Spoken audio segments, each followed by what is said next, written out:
school. Well, good morning, everyone. I'm sorry.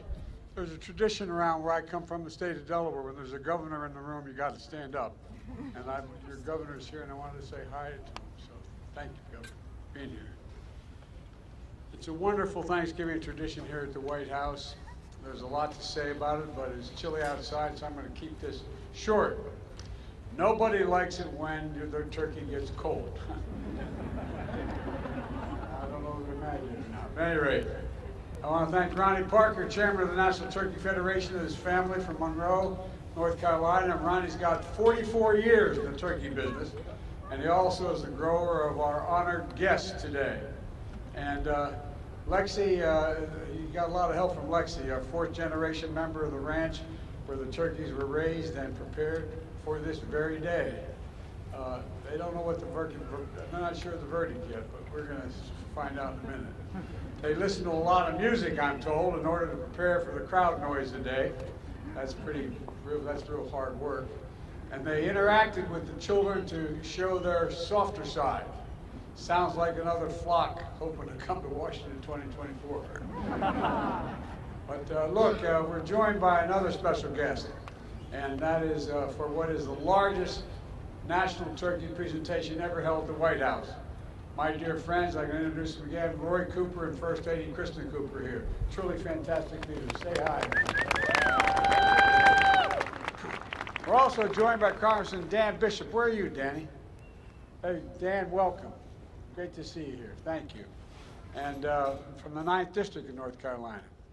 And a special thanks to members of my staff and their young children who are here today as well. Matter of fact, if you look around, you see that dog up in the balcony there? That's my dog, Commander. I was worried if he came down here with all, he just do nothing but kiss you and lick you. He may go after the turkey, so I kept up there. But we're joined by another group of kids, as I said, from students from Brooklyn Middle School. The reason they're here in Washington, the reason they joined us today is, you know, they were invited a couple years ago to come, but because of COVID, we couldn't have it. So I'm glad you guys came this year. Thank you very, very much for coming. And we're also joined by students from the 4-H programs of Virginia and Maryland, and the folks from the National Future Farmers of America. I want to thank them for being here as well. But before I gobble up too much time, I didn't mean to get started, man. Don't start. Well, that's my grandson, Bo, up there, my granddaughter. Don't let him jump.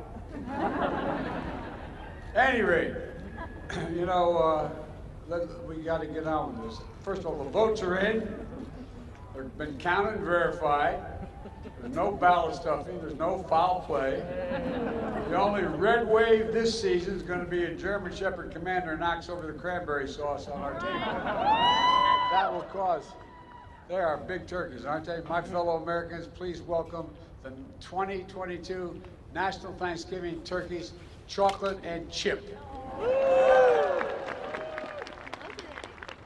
I tell you what, man.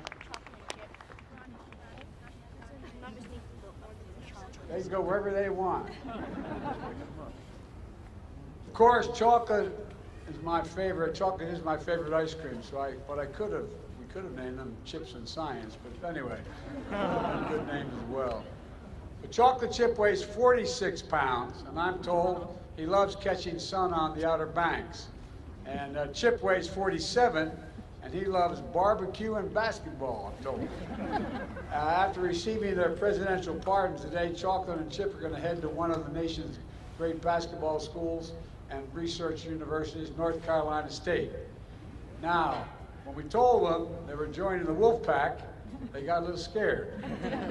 But then we explained it was just a mascot for the school, as one of the nation's best poultry science departments in the country. And now, based on their temperament and commitment to being productive members of society, I hereby pardon. Yes. I hereby pardon Chocolate and Chip. Which one's Chocolate? Who's Chip?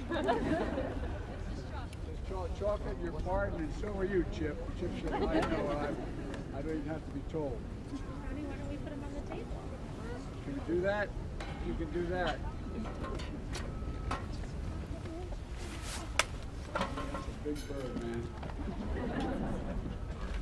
We have more chickens than anybody in the nation in Delaware. We don't have turkeys.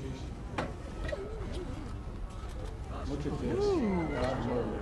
Now, this is chocolate, right? Chocolate, you are pardoned. You are pardoned. So you had to tell me that? Chocolate. Yeah, you are. Yeah, I'm serious. He said, I don't know, man. You didn't have to pardon me. I knew I was pardoned. At any rate, thank you both very, very much. Thank you very much. Appreciate it. How many turkeys you got down there? I'm grateful. God love you. 9.5 million turkeys. I tell you what, that's like some of the countries I've been to.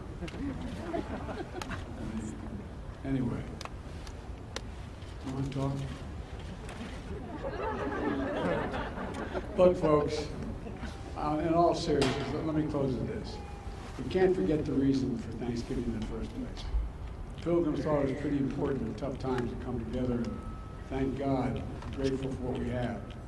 That's what the Thanksgiving tradition is all about, being grateful for what we have. And grateful for fellow Americans who we may never meet, but who are grateful. There you go. They're grateful. And think about the scientists and researchers, doctors and nurses keeping us safe through the pandemic.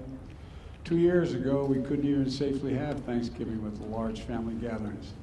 Now we can. That's progress, and let's keep it going.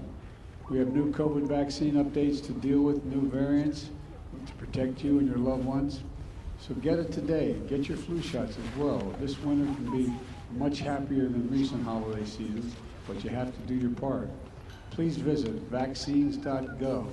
Decide what you're going to do. We're also grateful for frontline workers and keeping essential services going and growing and providing food on our tables. We're grateful for our faith leaders and their counsel and comfort and support. Later today, Jill and I are going to be flying down to North Carolina, to Cherry Point, North Carolina, for a Friendsgiving, where we'll be serving Thanksgiving dinner to the troops and military families to demonstrate our gratitude for their service and sacrifice. And so many of those families are missing someone at their table today, like our family. So many military folks that we have lost. And so it's just really it's important to keep them in our hearts, those who've lost so much and those who are going to have an empty seat at their table this Thanksgiving. This is a special time, and it's the greatest nation on earth, so let's be grateful.